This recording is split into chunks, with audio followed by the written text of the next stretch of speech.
mga gar, alam mo na ako sino to at for today's video nga pala manggar ay pupunta kami sa audition center ng ABS-CBN. Ito nga pala ay sumakay na kami. Ito nga pala ay nakapasok na kami sa bus. Tignan mo naman ang galawan ni Paring Toto at mga pasahero tulog na tulog. Paring Toto! Ito nga pala manggar ay pababa na kami. Dito nga pala manggar ay bumaba na kami sa Caloocan Monumento. Tingnan mo naman ang mga galawan namin at mga outfit check namin ni Paring Toto. Mapapagutsit ka sa sarap manggar. Tingnan mo naman no, alam mo ha. Dito nga pala manggar ay nilakad namin ng 2 kilometer hanggang sa ano. Dito nga pala manggar ay nakasakay na kami sa bus carousel papuntang Quezon Avenue. Dun lang pala ang location ng ABS-CBN. Dito nga pala manggar ay standing ovation si Lil Nick Makino at si Bong Napalo. Tingnan mo naman si Bong Napalo. Bong Napalo, arap ka naman manggar. Alam mo ha.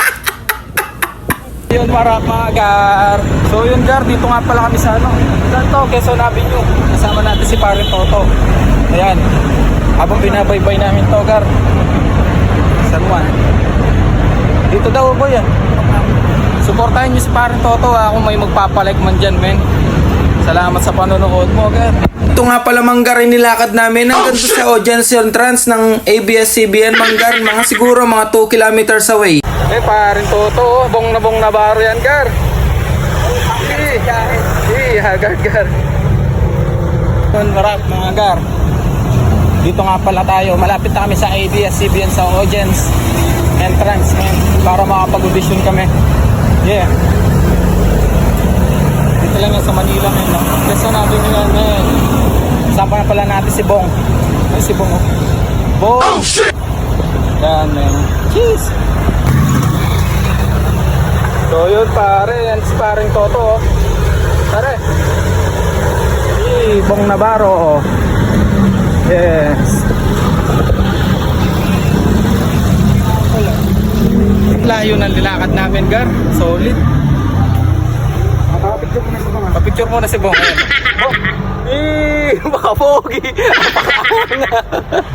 Ito nga pala manggar ay nakarating na kami sa audience entrance ng ABS-CBN. Nga pala yung nanalo kahapon. Alam mo, dito nga rin pala makikita ang Will Tower na pinakamalaki. Tingnan mo naman no, Kuya Will yan. Bigyan ng jacket yan. At saka 10,000 tsaka isang Cherry Mobile. Alam dito nga pala manggar ay nakapasok na kami at naghihintay na lang ako. Ano ang resulta? Kay Paring Toto. Dito nga pala manggar ay nainip ako. Kaya na naman nanood ako ng Rainbow Rumble. Alam mo ito nga pala manggar ay kahit nakapasok na ako, ginawa nila akong audience impact kasi ako yung pinakamapogi. Tsaka alam mo ito nga pala manggar ay makikita mo din mga above ng GMA7 na Rainbow Rumble. Ayun pala si Luis Manzano. Luis Manzano, harap ka naman sa akin. Bala ka dyan. Ewan ko sa'yo. Manggar ay nakikipagkwentuhan si Negneg sa amin. Negneg, bakit ang itim mo? Ito nga pala manggar ay nagre-rehearsal si Negneg. Tinan mo naman no, may binabasa sa screen. Ganyan pala yung mga artista. Kaya pala hindi sila nalilito. Kaya mo naman na si mga PB player yan manggar. Alam mo ha. Tinan mo naman mga galawan. Katapos nga palang bumasa ni Negneg ay pumunta naman si yung mga PB player sa harapan ng stage. Tingnan mo naman sila manggar, napaka-good shit nila at nagse-setup nga pala sila. Tapos yung mga audience dyan na nanonood lang, kasama nga pala ako dyan.